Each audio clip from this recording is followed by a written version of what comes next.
One of the most common complaints that patients who enter into my office tell me about, aside from the typical musculoskeletal problems, is stress. And so in this first of a two-part series, we're going to talk a little bit about stress, what stress is, and some of the categories of stress. So I'd like to start off with a few definitions. The first definition of stress is that stress is the rate of wear and tear on a body as a result of anxiety, worry, or exhaustion from a difficult or a challenging situation.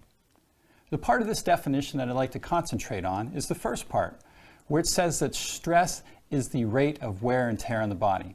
So no matter what type of stress we are experiencing, it can wear and tear at the body. Now sometimes stress is actually a good thing. We can take a weightlifter for an example. The weightlifter stresses his muscles to eventually get the muscles to build back up to larger muscles. We also stress our brains, doing puzzles, reading, and this strengthens our brains to keep our brains strong.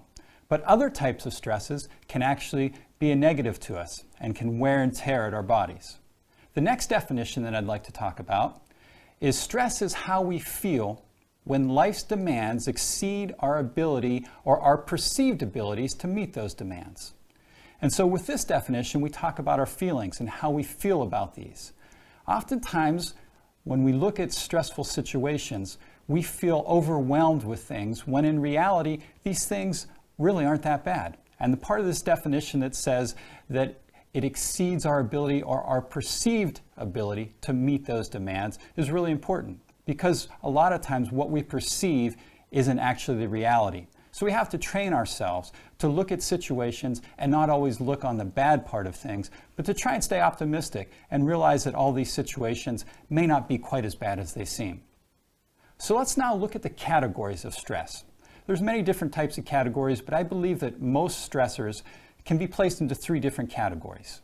Those categories are chemical stresses or toxins, emotional stresses or our thoughts, physical stresses, or trauma. So let's go through each of these different types of stressors and give you some examples of those. Now you can probably think of a lot more in your lives, but I'll give you some ideas. Let's look at chemical first. Some of the chemical stressors in our lives could be things that we're putting into our body. The foods that we eat may contain food additives or preservatives or antibiotics. Maybe also some of the medications that we're giving our bodies can be a stress. We can look at things like herbicides or pesticides, different things that are within our environments, whether it's in our homes or our workplaces. Other things could be toxins such as heavy metals, which we may be getting in through the foods we eat or through the water that we drink. Other types of chemical stresses are pollutants, things that we are inhaling or things that are contacting our skin. Certainly, if we're around areas with a lot of automobiles, we're breathing in those automobile fumes. Or maybe you work in an environment where there's chemicals in that environment. And so all of these types of chemical stressors enter into our body and have to be eliminated through our detoxification systems, primarily our lungs, our livers, our kidneys, and our colon. If these become overwhelmed, then these chemical stressors begin to be stored throughout the body and can create some immense physical effects on our bodies.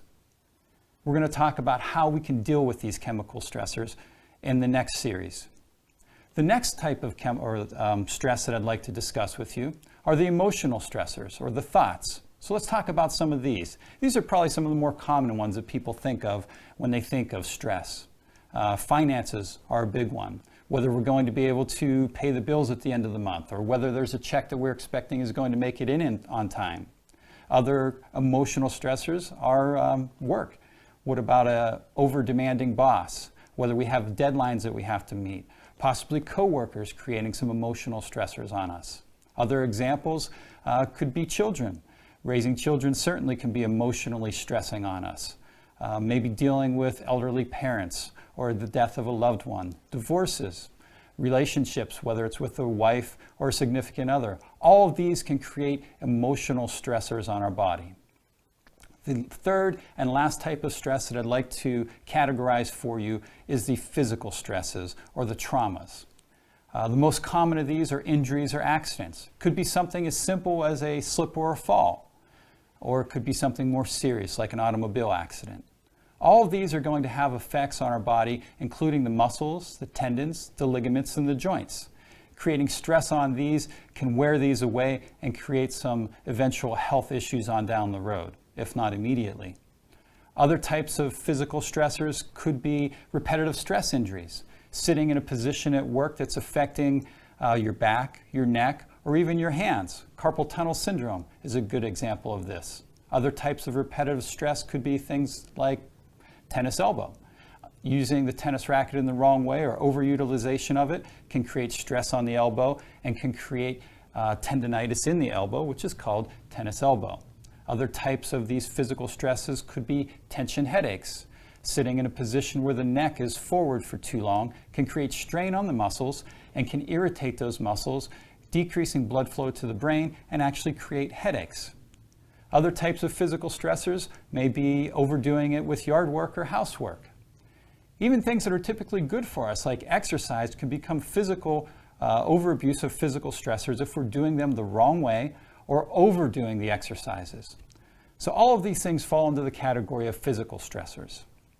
In our next series, we're going to go through each of these types of stressors, the chemicals or the toxins, the emotions or the thoughts, and the physical or the trauma. And we're going to talk about how we can best deal with these to help to eliminate their effects on our bodies and to help our bodies to become stronger to deal with each of these types of toxins. So until then, thank you very much for having me here today, and have a stress-free day.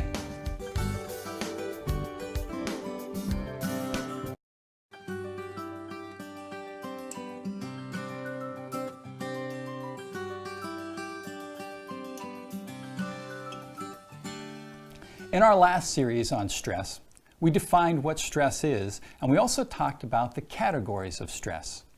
In this segment, we're going to talk about some ideas to help us counter the effect of these stressors in our lives. First of all, let's do a little review. We categorized stress into 3 different areas. We talked about physical stressors, chemical stressors, and emotional stressors. Some examples of these, of the physical stressors, could be injuries or accidents or traumas to our body. Also, even things like exercising or over-exercising or exercising the wrong way. Housework and yard work, all these fit into the category of physical stressors. As far as the chemical stressors go, these are toxins that enter into our system. Some examples of these could be food additives or preservatives, heavy metals, pesticides, herbicides, and even cleaning products that we utilize in our homes. And then the third type of stress that we talked about was emotional. These are the ones that we commonly think of when it comes to stress, and these are our thoughts.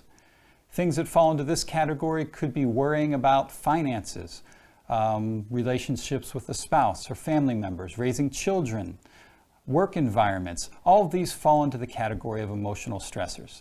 So I'd like to go through each of these individual categories and give you some ideas to help you better deal with these stressors. The first one we're going to talk about are chemical stressors. The best way that we can deal with chemical stressors is to, first of all, not allow them to enter our bodies in the first place. To do this, we need to look at what we're eating, what we're drinking, and what surrounds us in our environment.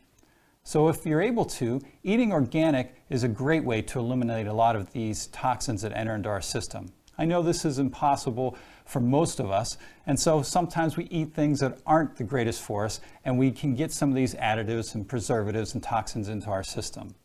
Other ways that we can look at not allowing these toxins into our system is to use purified water, to use air purification systems in our homes and in our work environments, and even to use personal care products that are more natural so that we're not getting these toxins entering into our system.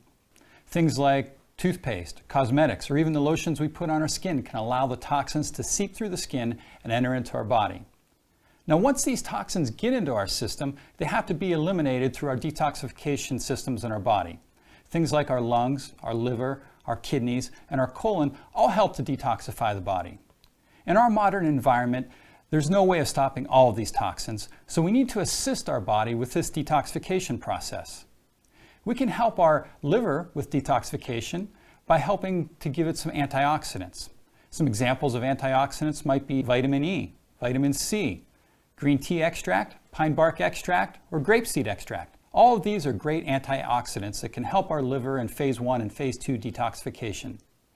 Other examples of products that can help us in detoxification could be things like Cascara sagrada, buckthorn bark, milk thistle, and even dandelion root. All of these assist our body in mobilizing and eliminating these toxins from our system. So talk to your doctor now about what type of cleanse might be best for you. Depending on your health and your particular situations, some combination of these might suit you best. The next category we want to talk about are the emotional stresses, or our thoughts. These emotional stressors congest or clog our mind up, not allowing it to function at 100% of its capabilities. We need to learn techniques that we're able to use to calm the mind or still the mind, so then we can concentrate on the tasks at hand. Some of the examples of these could be meditation, prayer, relaxation techniques, or even listening to calming music.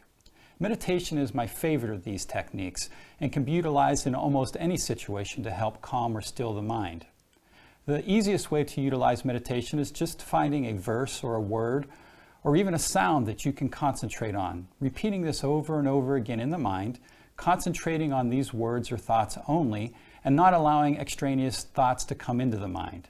Now, occasionally these thoughts will enter in. We need to deal with those and then push them back out again and return back to that thought or that verse so that we're able to calm or still the mind. We should practice this at least 20 to 30 minutes a day, and then we can also utilize it throughout the day in periods of high stress. There are many good books on meditation out there and different types of relaxation responses, and I would certainly recommend that you pick some of these up, study them, but I absolutely recommend that you get into the practice of doing some sort of mind-stealing or relaxation technique at least once a day for 20 minutes. The next category that we're going to be talking about are the physical stressors, or the trauma that happens to our body. Certainly we'd like to try and eliminate these, but oftentimes that's difficult to do. And so what we're going to talk about is how to build our bodies up so that we're able to deal with these physical stresses when they do attack our systems. There's a couple tips that we can utilize to help you with this. Nutrition is a great way to help build the body's strength up. We can also look at things like massage, certainly exercise, and of course chiropractic care. Let's take a look at nutrition first. Giving our bodies the proper amounts of vitamins, minerals, and antioxidants is essential to help building the muscle, the ligaments, the tendons, and the joints so that they're better able to deal with the stressors, or when the stressors do happen, that they're better able to heal from them. Talk to your doctor or healthcare professional about what types of vitamins, minerals, and antioxidants might be best for you. The next thing we need to talk about is exercise. Now, exercise is great for relieving anxiety and stress. Doing the right amount of exercise and not overdoing is important as well. We should be exercising about 20 to 30 minutes a day, at least 3 to 4 times per week. So find an exercise that you enjoy doing. If you're not enjoying the exercise, it's actually creating more stress for you. Massage is another good technique that we can utilize to eliminate stress. Massage is great for relaxing the body, loosening the muscles up, and just creating a general calmness about the body. I recommend getting massages at least once a month. Some people like to do it twice a month or even weekly.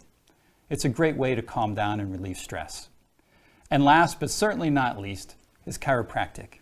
We know that chiropractic can help your body deal with any of the stressors that you might be experiencing.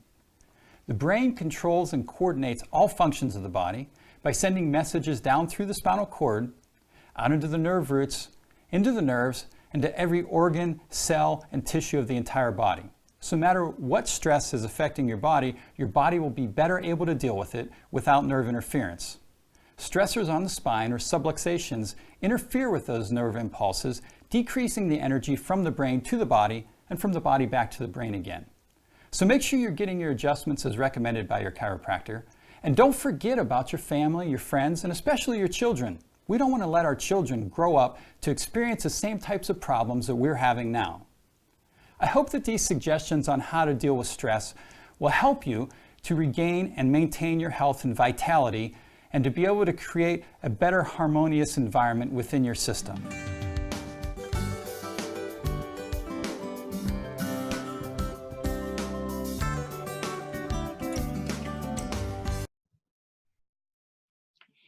Thank you for watching this presentation. If you have any questions or would like to schedule an appointment, please use the contact information listed here. Be sure to check out my other health-related videos, which can be found on my website or on my YouTube channel under Scott Timko. Remember, it's never too late to regain and maintain your health naturally.